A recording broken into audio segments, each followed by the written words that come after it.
play the Kingdom Hearts trading card game. We'll make this quick so you can get playing. Get out your starter deck, your playmat, and a counter to keep track of your heart points.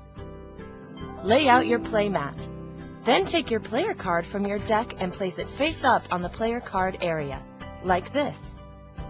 On the player card is your character's name and level. At the bottom is the card type and text area. You should look here for special powers a card might have.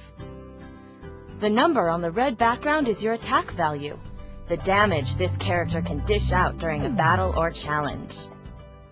The number on the blue background is your magic, used for casting magic spells and summoning magic friends. The heart points, HP, is your initial toughness.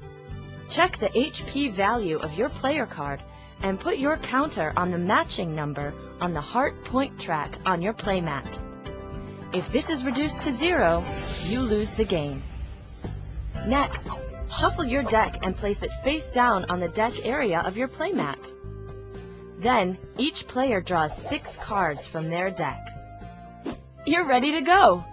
The player with the lowest level on their player card goes first.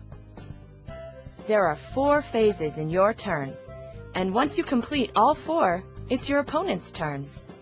The phases are listed on your playmat to help you remember. They are draw, action, challenge, and discard.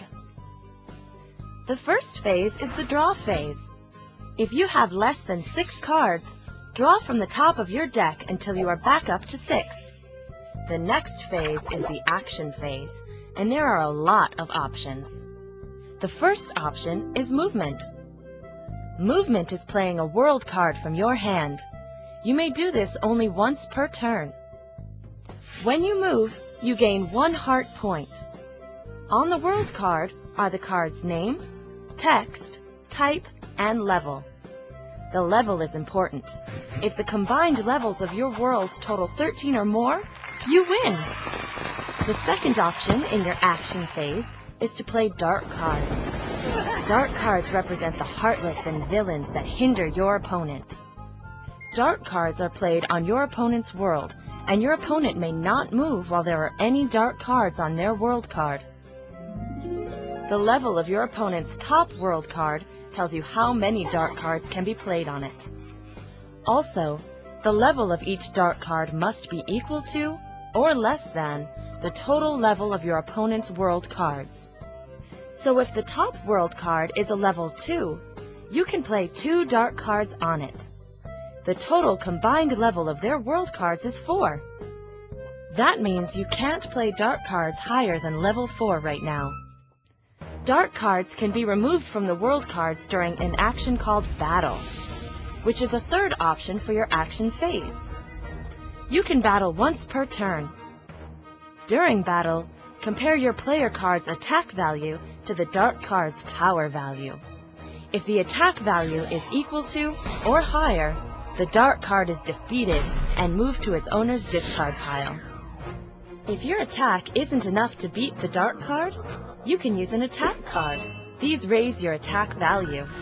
When more than one attack card with the same name is played at the same time, they often get bonuses, so check the text area of the card. Attack cards are discarded immediately after use. To help you battle dark cards and win challenges, you can play friend cards. This is the 4th kind of action you can take. Friend cards have a support value number on the red background. This can be added together with the attack value of your player card. You may play as many friend cards as you'd like, but each new friend card that you play has to have a level no higher than 1 plus your highest friend in play.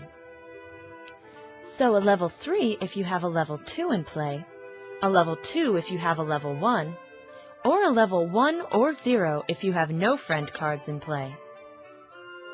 You can't play 2 friend cards with the same name, even if they have different levels.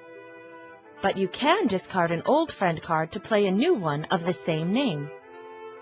So if you have a level 1 Donald in play and a level 2 Donald in your hand, you can discard the level 1 and then put the level 2 in play. Friend cards that have helped out in battle or challenge are discarded at the end of the phase they are used. The last option in your action phase is to play a magic card. Magic cards are the magical spells that a player card and his friends can use. You can play as many of these as you like, as long as your player card or a friend card you control has a magical value equal to or greater than the level of the card you want to play. There are also magical friend cards. They are put in play just like a magic card, and you can play as many of these as you'd like. They can help in battles or challenges just like friend cards. If you see this symbol, it means what is written there takes effect as soon as the card is played from your hand. These cards have to be discarded at the end of your turn, so if you put them in play, make sure you use them in the same turn. After the action phase is the challenge phase, when you can attack your opponent's player card if you want to.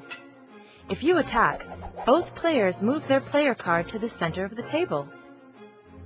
Then you and your opponent take turns choosing one of 4 options. The attacker goes first.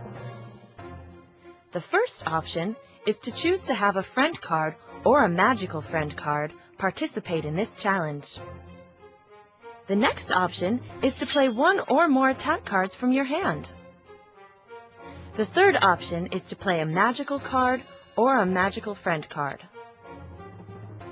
The final option is to do nothing. Players take turns until both choose to do nothing. Then both players add up all their attack values. The player that deals the most damage wins the challenge, and their opponent loses 1 heart point. The final phase is the discard phase. You may discard as many cards from your hand as you'd like, or none at all. During the discard phase, you must discard any magic friend cards you have in play. After your discard phase, it's your opponent's turn. Players keep taking turns until someone wins. There are 2 ways to win Kingdom Hearts. You win if the total level of your world cards in play is 13 or greater, or if your opponent ever has 0 heart points left. All right, that's the basics. If you still have questions, you should check out the rulebook. Before you go, remember that you aren't limited to your starter deck. As your skills grow, you can add cards to your collection and make your deck more powerful. There are hundreds of new cards just waiting to be discovered. Can you build the perfect deck?